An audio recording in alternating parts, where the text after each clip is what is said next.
네, 반갑습니다. 네.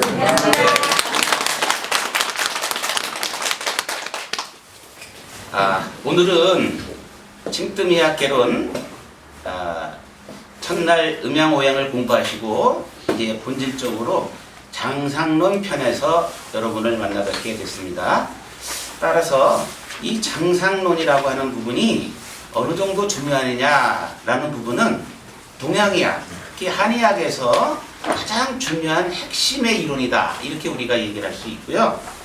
양방하고 한방하고 다른 점을 한 가지만 얘기해라. 그러면은 사물을 보는 인식, 사물을 보는 관점이 장상론이라고 하는 관점에서 차이를 가져올 수 있어요. 그럼 도대체 장상이 뭔데 그러냐? 이런 부분인데요.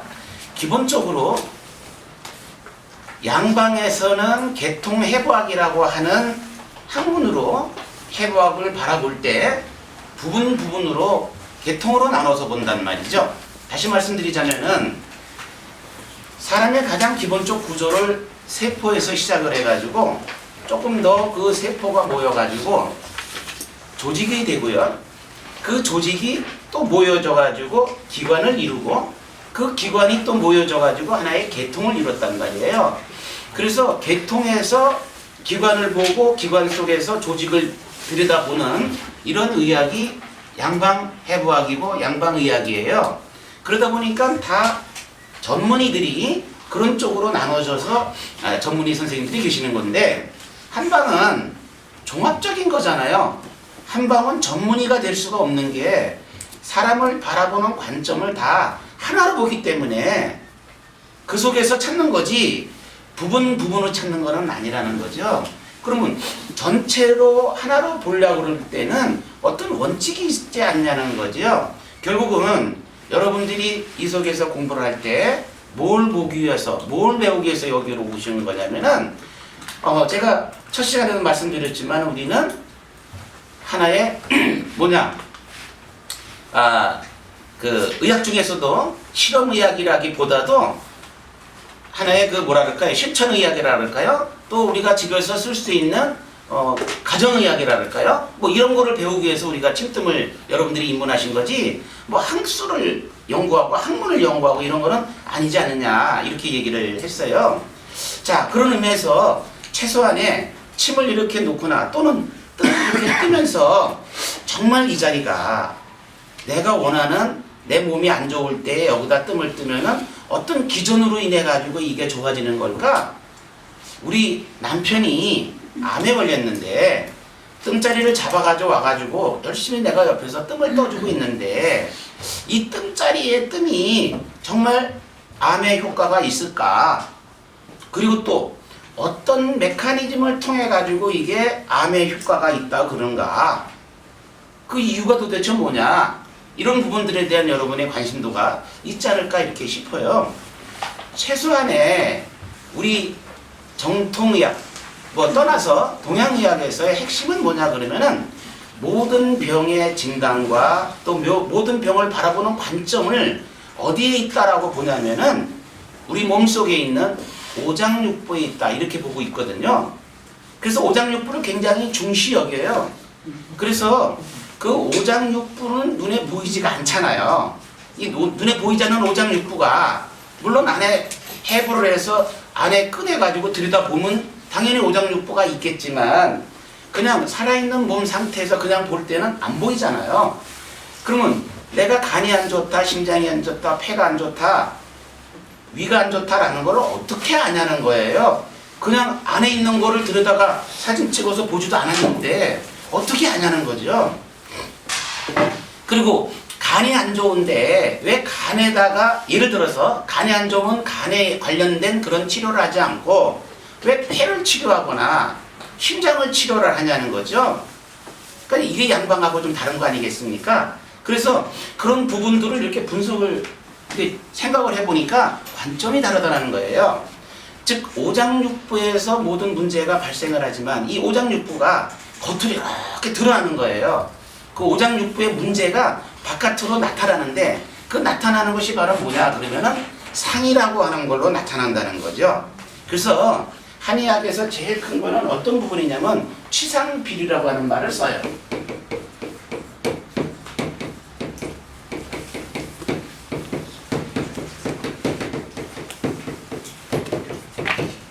치상비류라고 하는 말이 한의학에서 바라보는 이 장상학의 가장 큰 관점이에요. 이 말은 무슨 말이냐면요, 뭐가 됐든지 겉으로 이렇게 형체가 있습니다. 형체가 있고 형상이 있고 그 형상에 따른 징후가 있어요. 이거를 치상이라 그래요. 이거를 물이 져가지고 귀속시키는 거예요. 그래서 한의학을 가지고 귀납적 사고다 이렇게 얘기하는 것은 뭐냐 그러면은 한 틀에다가 틀이 이렇게 만들어지면 그 틀에다가 다 물이 져가지고 하나로 보는 거예요. 그게 바로 오행적 사고고 음양적 사고예요. 그러니까 우리가 음양을 공부할 때 이 우주를 이해하기 위해서 두 가지 이질적인 체계를 이분법적으로 나눠놓은 것이 음양인데, 그러다 보니까 음과 양이라고 하는 관점이 단순하게 남자다 여자다 하늘과 땅이다 뭐 이런 관점이라기보다도 어떤 운동성까지 움직이느냐 안 움직이느냐 또는 왼쪽이냐 오른쪽이냐 하는 것도 관찰자 입장에서 내가 보는 관점에서는 이게 왼쪽이 될 수도 있고 또는 반대쪽이 왼쪽이 될 수도 있어요. 그래서 항상 관찰자 입장에서 방향도 바뀌고 위아래도 바뀌고 전후도 바뀌고 이래 왔다는 거죠. 그러다 보니까 뭐가 필요한 거였냐면은 대상이 꼭 필요했던 거예요. 내가 어떤 기준을 가지고 좌우를 보느냐는 거죠.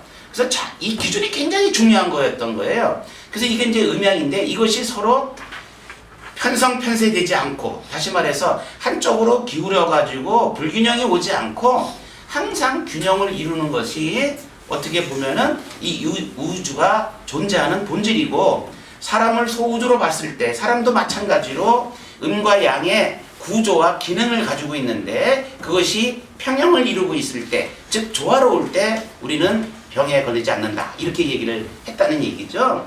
그런데 이거는 하나의 음양적 사고고, 어떤 이제 이 사물이 이렇게 펼쳐져 있는 모습들이 음양이라고 하는 것은 어떻게 보면 내가 사고 체계고요. 이것이 움직이고 있다고 하는 것은 이제 오행이라고 하는 부분에 5가지의 엘레멘트에 의해서 이것이 서로 돌아가고 있는데, 음양이라고 하는 것은 서로 대립하면서 그리고 서로 제약하면서 음양은 평형을 이루고 있어요. 그런데 오행이라고 하는 이런 그 치상 구조는 어떤 식으로 되어 있냐면 상호간에 상생을 하면서 또 상극, 즉 재화라 그래요. 그걸 가지고요, 재화 관계를 가지면서 얘는 어느 한쪽에도 치우치지 않고 돌아가고 있다는 거죠. 그래서 그 오행이 뭐냐고 했을 때 우리 지난 시간에 목화토금수 5가지의 요소라고 얘기를 할 때 도대체 나무가 뭐냐 또 불이 뭐냐라고 할 때 단순한 나무다 불이다라는 얘기가 아니라 나무와 같은 기운이고 불과 같은 기운이라고 우리 공부를 했습니다. 그게 바로 뭐냐 그러면 취상이죠. 그러니까 모든 거를 이 사람 이거는 나무 같아, 이거는 꼭 하는 행동이, 하는 기질이, 하는 기능이 불 같아 이렇게 얘기를 하는 것을 치상비류라고 얘기를 해요. 그러니까 그런 식으로 보는 거예요. 그러니까 5장의 문제가 바깥으로 이렇게 드러나는 거죠. 그러면은 우리가 이제 소위 우주를 논할 때 이렇게 얘기를 해요. 뭐라 그러냐면 가장 본질적인 거, 본성적인 거를 뭐라 그러냐면은 리라고 그래요. 리라고 하는 것, 이라고 하는 것이 본성이에요. 본질이고 근본이에요. 우리가 그러잖아요. 어떤 사람을 놓고 이렇게 평가할 때 근본이 대먹었어? 근본이 대먹지 못했어? 근데 이런 말 하잖아요. 그럴 때 근본이라고 하는 건 어찌 보면요, 본nhân 잘 모르는 그런 것일 수도 있어요. 자기도 모르게 해오는 행동일 수도 있고 아마 그럴 수도 있을 거예요. 마음일 수도 있을 거예요. 그러면은 우리가 보통 그런 말 하잖아요. 마음이 뭐냐 이제 마음이. 마음이라는 게 뭘까? 마음이라는 게 뭐냐? 이러면은요, 본성이 있어요. 본성이. 그 사람이 가지고 있는 본성이 있어요. 이 본성은요, 직관적인 힘이에요. 그리고 사물을 분석하고 판단하는 힘을 가지고 우리가 이라 그래요. 근본이라 그래요. 그러니까 이 근본이 제대로 돼 있는 사람은 올바른 행동을 하죠. 근데 이 근본을 움직이게 하는 게 있어요. 그 위에 덧붙여 가지고 운용하는 게 있어요. 그걸 뭐라 그러냐면은 기라 그러거든요. 그걸 기라 그래요. 그런데 우리가 눈에 보이는 거는 뭐만 보이냐? 그 사람이 하는 행동이나 말투나 이런 게 보이잖아요. 그게 기예요. 그러니까 이 기가 이가 기를 제압하고 있을 때는 마음이 항상 고요하고 판단력도 올바른 판단을 내리고 항상 정말 어찌 보면은 착하게 산다 그럴까?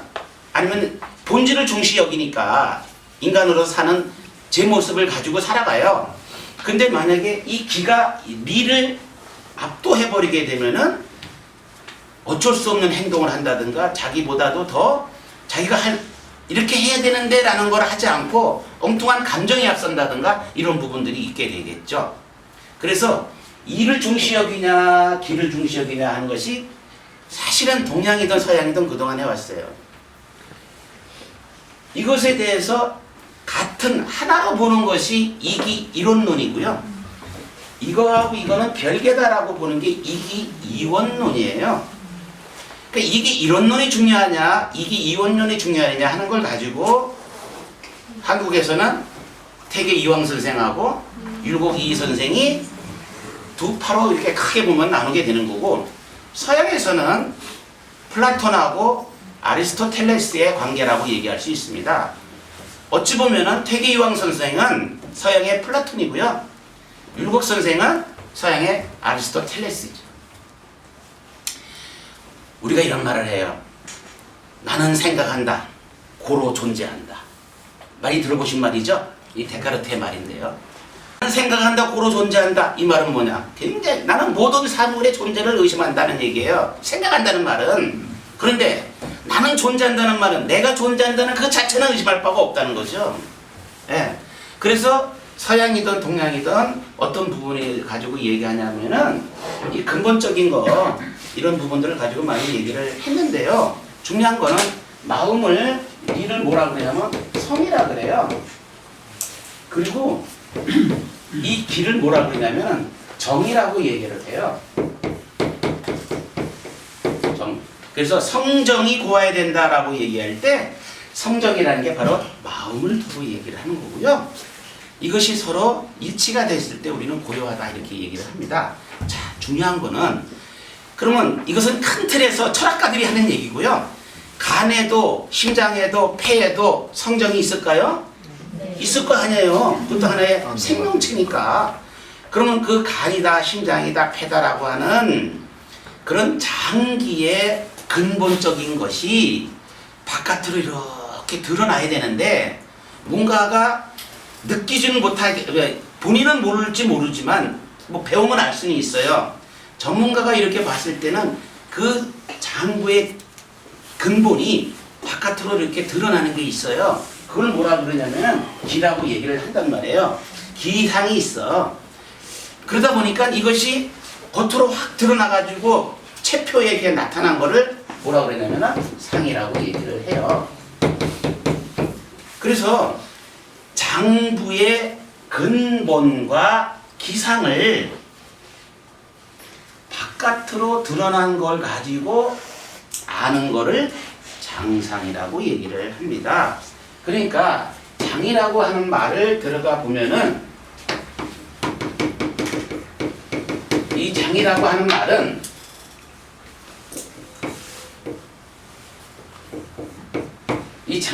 말은 요 육달월변, 몸육자변에 거둘장자, 스물장자, 저장장자거든요. 그럼 저장한다는 뜻이에요. 뭐가 몸속에 저장되어 있다는 게 장이에요. 이걸 우리가 장부라고 얘기를 해요. 간신, 비패신이라는 5장은 장부인데 이 장부가 장부의 근본과 기상을 겉으로 드러난 걸 가지고 안다라는 걸 우리가 장상이라고 한다 이거죠. 그러니까 드러난 걸 어떻게 하냐는 거예요. 어떻게. 그리고 또 어떤 원리를 가지고 그런 얘기를 할 수 있느냐는 얘기예요. 이걸 가지고 이제 몇 가지, 네 가지의 원칙이 있어요. 장상학을 바라볼 때 네 가지 원칙이 있는데 첫 번째가 뭐냐면요. 원칙의 첫 번째가 정체관이라는 얘기예요.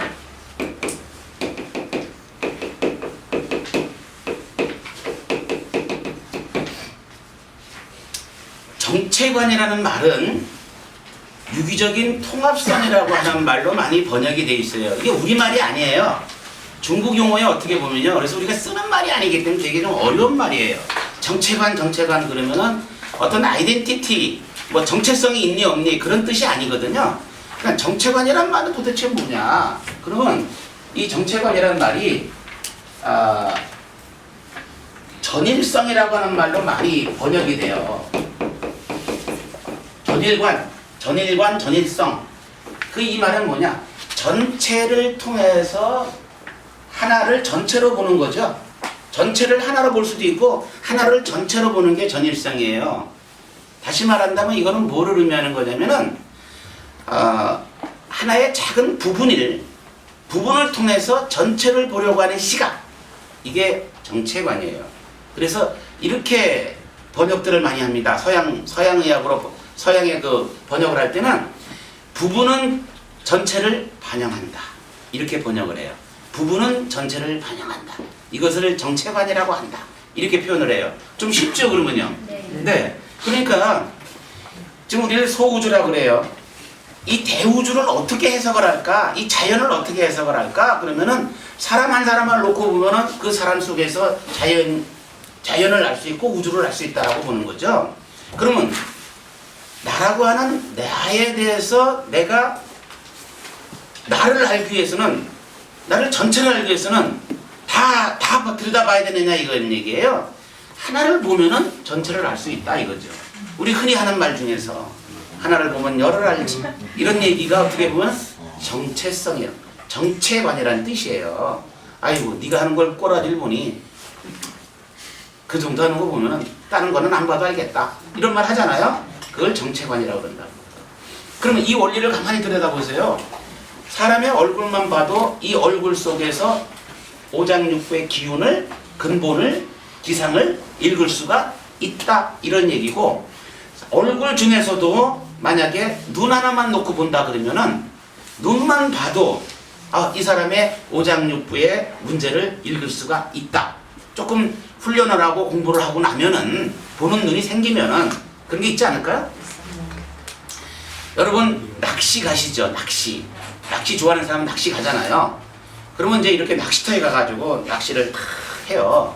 그런데 어떤 사람은 잘 잡고요, 어떤 사람은 못 잡아요. 그러면 이 자리가 정말 안 좋은 자리인가 보다 해서 자리 막 옮겨요. 옮겨도 그 사람은 못 잡아. 그래서 뭐 어떻게 보면 이 사람은 잘 잡고 이 사람은 못 잡나 하고 봤더니, 잘 잡는 사람은 이 고기가 그 미끼를 물었을 때의 그 느낌을 손끝에서 안다는 거예요. 그리고 어떻게 채야만 이게 잡힌다는 걸 알아. 근데 모르는 사람은 고기가 그걸 물어도 몰라. 확실하게 물고 당겨야 그제서야 안다는 거죠.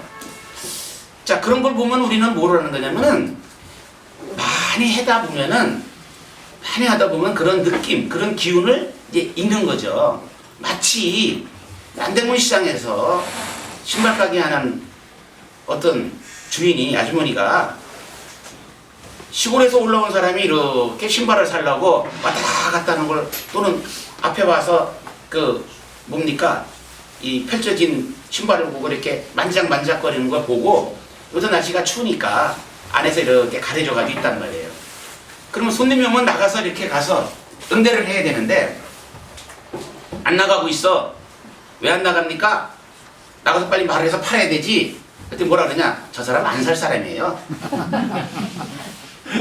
살 사람이에요, 안 살 사람이에요 라는 거를 앉아서 다 알아. 그 사람의 행동을 보고, 그죠? 이런 얘기 들었어요, 못 들었어요? 그렇어요. 옷을 만장반짝거려가지고 오면은 저 사람은 살 사람이다 안 살 사람이다 옷가게 주인이 알아 몰라? 네. 안다고 그래요. 만약에 모르면은 그 사람은 이제 옷가게 얼마 안 한 거야. 들어오면 다 살 줄 알고 그냥 설명을 뭐 막 해. 막 했는데 결국은 그냥 가. 만지기만 하고. 이런 사례가 있잖아요. 그러면 그걸 우리가 어떻게 해석을 하냐고. 그 사람은 뭐가 쉬워서 그런가? 그래서 사람을 보는 눈이 생긴 거예요? 많이 하다 보면은 살려고 하는 사람의 어떤 그런 자세나 말투나 이런 게 눈에 보인다 그래요. 그죠? 근데 그걸 설명할 수 있어? 설명하기 참 뭐하죠? 예, 만약에 그거를 정말 이해할 수 있게 설명해 놓으면 그 책은 장사꾼들의 아마 그 바이블이 될지도 몰라. 장사를 하려고 막 나선 사람한테는 베스트셀러가 될 수도 있을 거야 아마. 이런 경우에는 물건을 반드시 산다. 그죠? 예, 없어 근데 그런 책이요. 또 있다 하더라도 그 장사의 달인들이 그걸 세상에 안 내놓을 것 같아. 자기 노하우라고 생각하면서. 예, 그렇지 않을까요? 그런 거란 얘기예요. 마찬가지라는 거죠. 간이 안 좋은 걸 어떻게 아느냐. 간이 안 좋은 것이 얼굴에 이렇게 나타난다는 거죠. 또는 뭐예요? 하는 행동으로 나타난다는 거죠. 말투가 그런 말투로 나타난다는 거죠. 그러니까 당신이 간이 안 좋은 걸 내가 알지. 뭐 이렇게 얘기하는 거라는 얘기죠. 그런데 또 이게 재밌는 건 뭐냐면은 단순하게 간이 안 좋다 그러면 간이 안 좋은 거로 끝나는 게 아니라 간이 안 좋아지게 된 이유가 다른 원인들이 있다는 거죠. 그 뭐에 의해서 간이 그런 나빠진 거냐라는 것을 오행이라고 하는 시각 속에서 우리가 찾을 수가 있어요. 간을 우리가 지난 시간에 공부할 때 뭐라고 했냐면 목이라고 얘기를 했어요. 그러면 이 목이라고 하는 이런 기운을 가진 것들은 상생을 받는 게 있고 상극을 하는 게 있고 또 상극을 받는 게 있어요. 그러면 수라고 하는 이거는 이제 신장의 기운이에요. 신장의 기운인 수가 이렇게 생을 해야 간이 좋아지는 거예요. 이건 이제 오행의 어떤 상생 원리라고 얘기를 해요. 또 그런가 하면은 이 목은 또 금이라고 하는 기운이 이렇게 극을 해요. 얘는 생을 하는 거고요. 극을 하기 때문에 간은 폐에 제어를 받아요. 제기를 받는다는 거죠.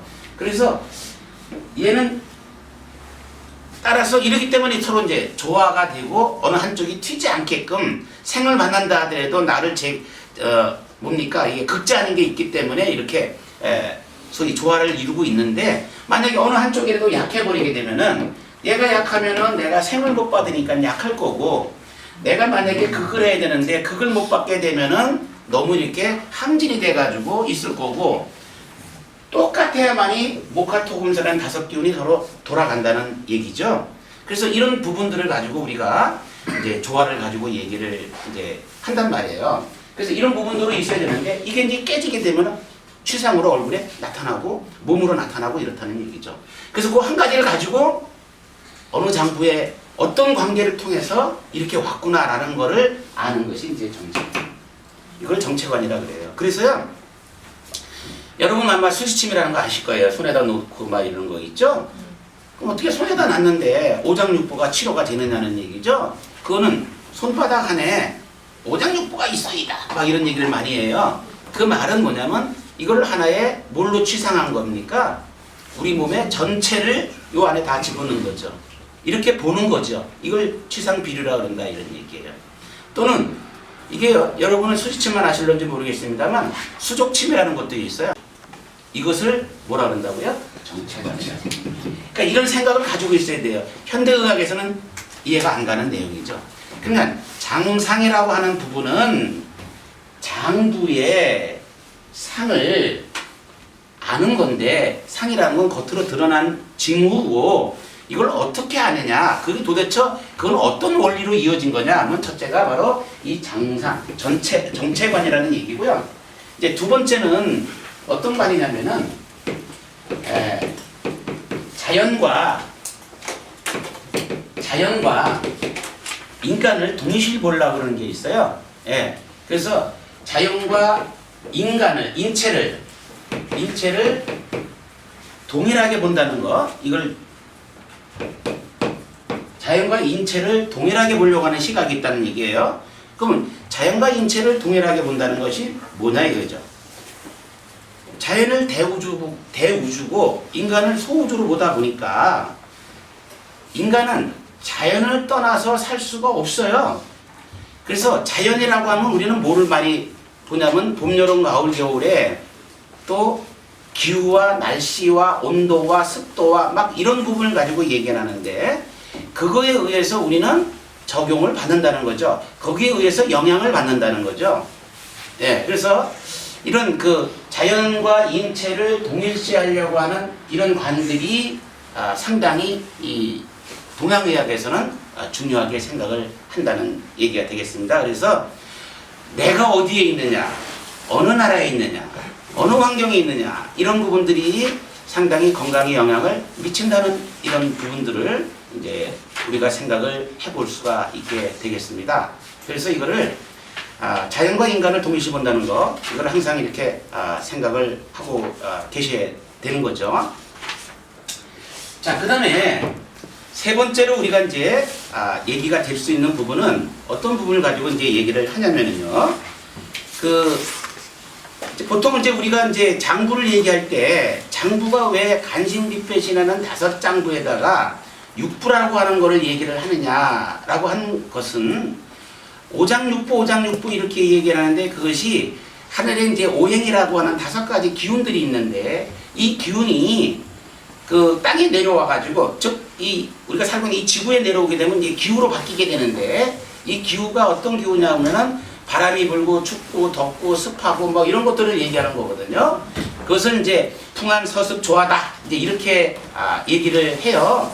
그래서 그 풍한 서습 조화라고 하는 것이 어디서 내려온 거냐 바로 오행에서 내려온 건데 그런 기후를 뭐라 그러냐면은 육기라고 얘기를 합니다. 그게 육기다. 그러면 음양오행이 오행 중에서 목화토금사라는 오행하고 그 다음에 풍한서습조화라고 하는 이 육기가 이게 오운육기라고 이렇게 또 얘기도 하는데 이게 몸속에 들어와가지고 뭐가 됐냐 그러면은 오장육부가 된 거고 이 지구상에서는 오대양 육대주가 됐다. 이제 이렇게 얘기를 해요. 자, 하여튼 이 두 번째 얘기했던 거는 이거는 다른 말로 뭐라 그러냐면 천인상응이라고 얘기를 하고요. 천인상응이다 라고 하는 말은 자연과 인간을 동일시 보려고 한다. 천인상응이죠. 네. 그 다음에 세 번째가 뭐냐면요. 영속성의 문제예요. 서양의학은 사람을 볼 때 관점이 사람으로 보는 게 아니라 병으로 봐요. 그래서 모든 관점을 이 사람이 무슨 병에 걸렸냐는 걸 보고 병을 찾아내느라고 보기 때문에 살고 죽고의 문제가 아니에요. 다시 말한다면 해부 자세가 죽어있는 모습으로 어떻게 보면 봐요. 그래서 이 자세가 아나토미컬 포지션 이렇게 말씀드리지 않았습니까? 그래서 이건 죽은 모습이거든요. 사람이 죽으면 이렇게 되니까. 그래서 이 자세로 모든 걸 봐요. 볼 때. 그렇지만 동양은요. 살아있는 모습을 그대로 본단 말이에요. 죽으면은 안 되는 거예요. 왜 안 되느냐?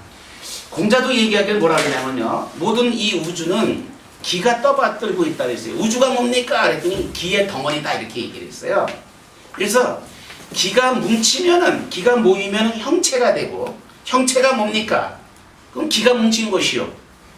기가 흩어지면 형체조차 사라진다 그랬어요.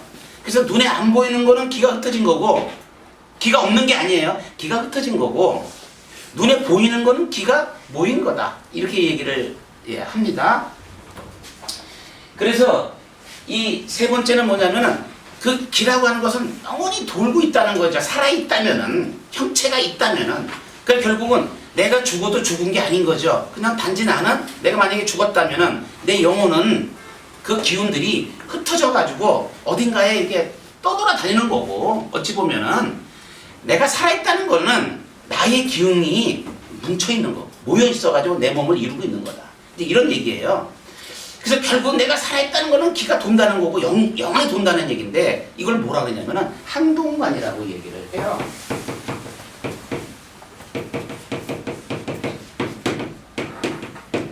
그러니까 항동관이라고 하는 거는 이 항구적으로 움직이고 있다는 거예요. 이게 바로 뭐냐 그러면은 우리 몸을 기의 덩어리로 보기 때문에 그렇습니다.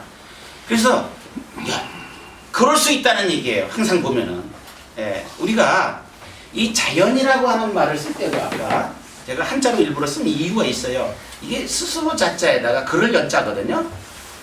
그게 무슨 뜻이냐? 그러려니 하는 게 자연이에요. 그래서 자연스럽게 산다는 게 굉장히 어려워요. 왜 어렵냐?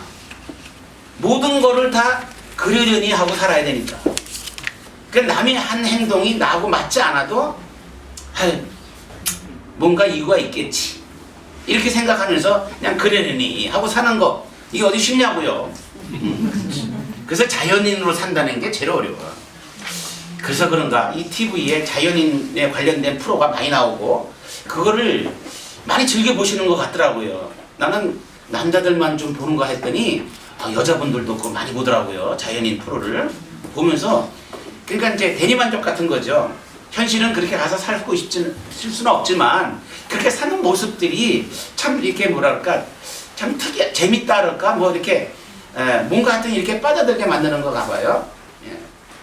자연으로 돌아갈 사람들만 자연으로 보는 것 같아요. 그러니까 항동간이라는 말을 인식하자는 거예요. 그래서 뜸을 뜨잖아요. 몸이 변할까요? 변해요.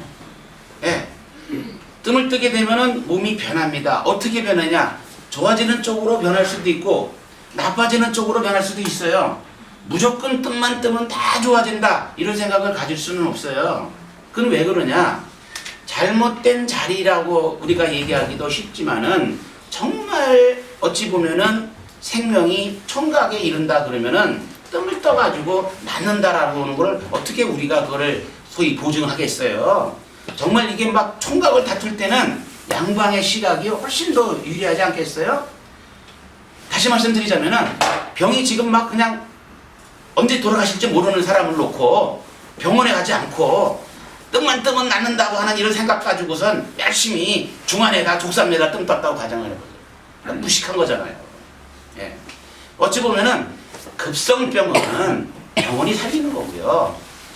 어찌 보면은 병원에서 되지 않는 만성질환자들, 이 퇴행성 질환자들, 특히 이 정신계통의 질환자들, 면역계 질환자들, 내분비계통의 질환자들, 병원에서 평생 약을 먹어야 되는, 그렇게 컨트롤해야 되는 이런 질환자들이 침뜸의 영역이다. 이렇게 여러분들이 좀 특이성을 좀 봐주시면 되지 않느냐 이렇게 저는 생각을 합니다. 병원에 가면은 쉽게 날 걸 가지고 앉아서 뜸을 뜬다는 거는 어찌 보면은 그것도 잘못된 길이다. 저는 이렇게 생각을 해요. 내가 어떻게 할 수 없을 때 병원에만 의존을 해가지고는 안 될 때 이럴 때 하나의 또 다른 하나의 옵션으로서 이 침뜸 관리를 한다 그러면은 저는 그것이 가장 큰 부분이 아닐까 이렇게 생각을 해봅니다. 여하튼 항동관이라고 하는 것은 변한다는 사실을 늘 생각하고 이거는 기가 돌기 때문에 그런 거예요. 살아있다는 건 결국은 움직이는 거다. 이런 얘기죠. 변덕쟁이가 있어요. 이랬다 저랬다 막 해요. 말해놓고 확 바꿔요. 동양의학을 공부했으면요.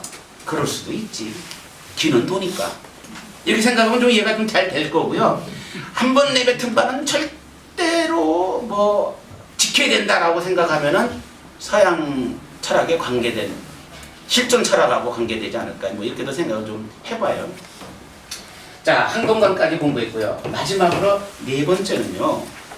이 동양에서의 중요한 부분은 이런 부분들이 있어요. 이표질이라는 말로 보통 쓰는데요.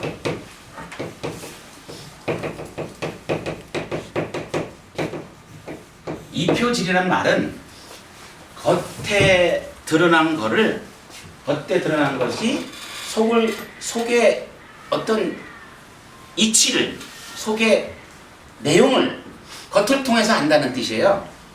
그럼 이제 이런 거거든요. 이표질이라는 말을 이제 쉽게 설명을 좀 하자면요. 안 가봐도 이렇게 부들 같은 게 이렇게 있으면 저기는 습질 거다. 그 부들이 잘 된다는 거는 땅이 습기가 있으니까 땅이 잘 되는 거지. 만약에 메말라 있으면 그게 잘 되겠어요? 그러니까 굳이 그 땅을 안 파봐도 아 저기는 습할 거야 라는 걸 내가 아는 거죠. 땅콩밭이 있어요. 그 땅콩밭이 굉장히 잘 돼, 땅콩이. 예. 다른 집하고 달라서 아니면 다른 땅보다 여기가 땅콩이 참 잘 된다 그러면은 땅콩이 잘 되는 거는 모래땅 아닙니까? 그럼 배수가 잘 되는 땅이잖아요. 그러면은 안 파봐도 속을 안 파봐도 이것은 모래땅일 거고 배수가 잘 될 거다라는 거를 우리가 아는 거죠. 꼭 땅을 파봐야 아느냐 이런 얘기예요. 예, 이런 부분들을 우리가 이표질이다 이렇게 얘기를 합니다. 그럼 어떻게 보면요, 이거는 결국은 밖에 드러난 상을 통해서 그 속에 들어있는 뭐를 보는 거냐면 리까지는 어렵고요, 최소한의 길을 읽어내는 거죠. 상에 드러난 그 속에 내면 속에 있는 길을 읽어내는 게 장상론이다 이렇게 돼 있다 이렇게 얘기를 드릴 수가 있습니다. 자, 지금까지 말씀드린 게 장상론이라고 하는 부분에 대해서 말씀을 드리고, 가장 중요한 게 취상비류라고 하는 말로 여러분 이해가 됐으면 좋겠고요. 이것이 양방하고 다른 점이고요. 이제 다음 시간에는 어떤 부분 가지고 얘기를 할 거냐면, 자 그렇다면은 오장육부라고 하는 중요한 이 내부 장기가 어떤 식으로 우리가 밖에 드러나는 것을 아느냐 이런 얘기예요. 이제 그런 철학으로, 그런 시각으로 이제 밖에 드러나는 것을 본다라는 걸 이제 알았고, 이제 이 부분이 오장육부가 어떻게 구성이 됐고 어떤 기능을 하길래 밖에 드러난 거를 간이면 간, 심장이면 심장이 문제가 있다는 걸 어떻게 아느냐는 거예요, 내가. 이 얘기가 다음 시간에 진행이 되겠습니다. 자, 10분간 쉬시겠다가 다음 시간에 뵙겠습니다.